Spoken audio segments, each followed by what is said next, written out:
عبداللہ کی وفات 3 ماہ کا طویل عرصہ گزر چکا ہے۔ جناب آمنہ نے اسے جس قرب و اذیت کے عالم میں گزارا ہے اس کی چبھن کا پتہ اس وفادار بیوی سے پوچھی جو نوجوان ہو، جسے اپنے شوہر سے بے حد محبت ہو، جس کی شادی کو صرف 2 ماہ گزرے ہوں اور اس کا محبوب شوہر طویل عرصے کے لیے اس سے دور چلا گیا ہو۔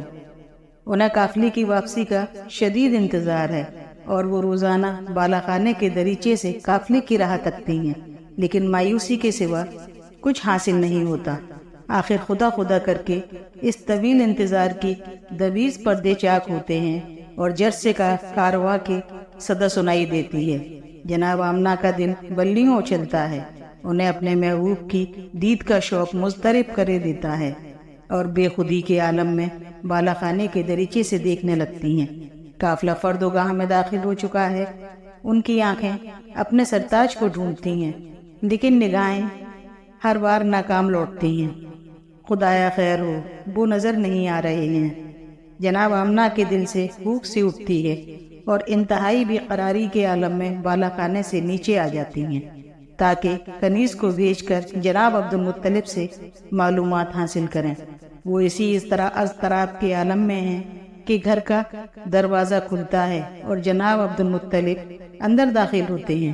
ان کا چہرہ ستا ہوا ہے، پیشانی پر تھکن کے آثار حدیدہ ہیں، قدم ڈگمگا رہے ہیں۔ انہیں اس حال میں دیکھ کر جناب آمنہ کا دل ڈوبنے لگتا ہے۔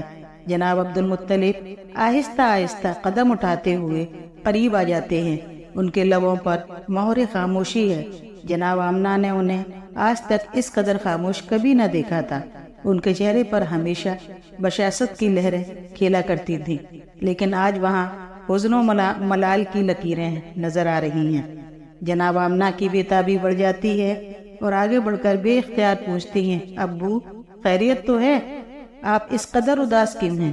عبد المطلب کی نگاہیں جناب آمنہ کی طرف اٹھتی ہیں، ان کی آنکھوں میں آنسو ہیں جنہیں دیکھ کر آمنہ کے منہ سے ہلکی سی چیخ نکل جاتی ہے، ابو چھوٹے سردار! بات پوری کرنے سے پہلے ہی بے ہوش ہو کر گر پڑتی ہیں۔ سردار عبد المطلب کی سسکیاں دیواروں سے ٹکرانے لگتی ہیں۔ گھر کے کچھ افراد یہ دل گداز منظر دیکھ کر فوراً وہاں پہنچ جاتے ہیں۔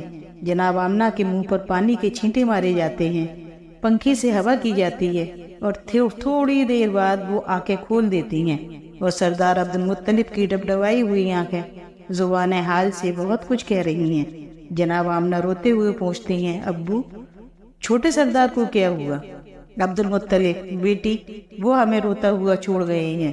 شام سے واپسی پر وہ سیرپ میں بیمار پڑ گئے تھے۔ مجھے اس کی اطلاع ملی تو میں نے اسے تم سے چھپایا۔ مجھے معلوم تھا کہ تم وہاں جانے کے لیے بے چین ہو جاؤ گی۔ میں نے حارث کو سیرپ بھیجا تھا تاکہ عبداللہ کو لے آئے۔ حارث کے پہنچنے سے پہلے ہی عبداللہ کو موت نے ہم سے چھین لیا۔ جب حارث وہاں پہنچا تو اسے دفن بھی کر دیا گیا تھا۔ وہ اس قافلے کے ساتھ آج ہی واپس آیا ہے۔ بیٹی کاش میں یہ خبر سنانے کے لیے زندہ نہ رہتا۔ جناب آمنہ فرط غم میں تصویر بن کر رہ رہی ہیں، ان کی آنکھیں خشک اور زبان خاموش ہے، وہ بے حس حرکت کھڑی ہیں۔ سردار عبد المطلب آگے بڑھ کر انہیں شفقت سے تھپکی دیتے ہوئے کہتے ہیں، صبر کرو بیٹی، اب صبر کے سوا اور کیا ہو سکتا ہے؟ جناب آمنہ کو جیسے اس تھپکی سے ہوش آ گیا ہو، بے اختیار رونے لگتی ہیں۔ گھر میں کوہرام سمجھ جاتا ہے، بوڑھے سردار کا صبر آنسوؤں کے سیلاب میں بہہ نکلتا ہے۔ ان کی ہمت جواب دے جاتی ہے۔ عبداللہ کی تصویر ان کی آنکھوں کے سامنے مسکراتی ہوئی دکھائی دیتی ہے۔ دل میں شفقت پدری کا طوفان اٹھ کھڑا ہوتا ہے اور وہ سر جھکائے گھر سے باہر نکل جاتے ہیں۔ جناب آمنہ کھوئی کھوئی سی رہنے لگتی ہیں، کبھی بالا خانے کے دریچے سے شام کو جانے والی راہ کو تکتی رہتی ہیں، کبھی اسی جوڑے کو دیکھا کرتی ہیں۔ ان کے آنسو خشک ہو چکے ہیں، لیکن دل کی گہرائیوں میں سردار عبداللہ کی یاد ہر وقت تازہ رہتی ہے۔ جدائی کے زخم رشتے ہیں، بیتے دنوں کی یاد کچوکے دیتی ہے اور وہ گمسم سی ہو کر رہ جاتی ہیں۔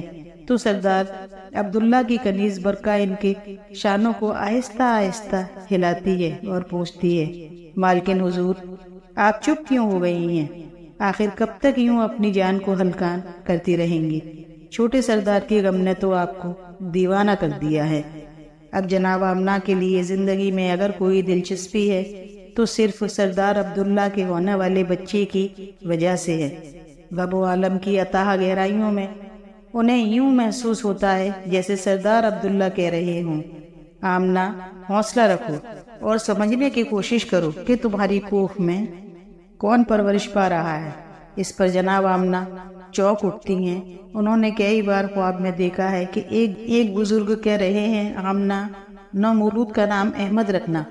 آمنہ کا سہاگ اجڑ گیا ہے، دل کی دنیا ویران ہو گئی ہے، ارمان حسرتوں میں بدل گئے ہیں، امیدیں خاک میں مل گئی ہیں، سنہرے خواب پریشاں بن کر رہ گئے ہیں، آرزویں جنم لینے سے پہلے ہی دفن ہو گئی ہیں، غم و اندوہ سے سردوال دوش ہیں، لیکن نومولود کے متعلق جو بشارتیں ملتی ہیں ان کی وجہ سے زندہ ہیں، ورنہ زندگی کا لطف جاتا رہا ہے۔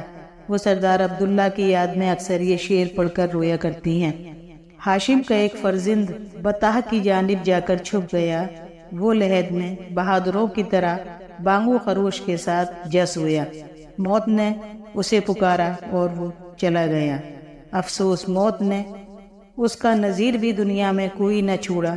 اس کے دوست شام کے وقت اس کی لاش اٹھا لے چلے اور از راہ محبت وہ نوبت و نوبت کاندھا بدلتے اور اس کے اوصاف باری باری بیان کرتے تھے۔ خواہ موت نے اسے ہم سے دور ہی کر دیا، مگر اس میں تو شک نہیں کہ وہ بہت زیادہ سخی اور غریبوں کا بہت زیادہ ہمدرد